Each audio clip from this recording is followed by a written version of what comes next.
But why? Why should death be something everyone has to fear? Do we only live because we don't want to die? Why is that? Does something good come from living?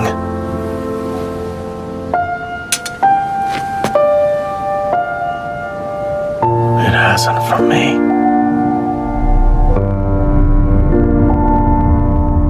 In all the days I've lived, no good thing has ever happened to me.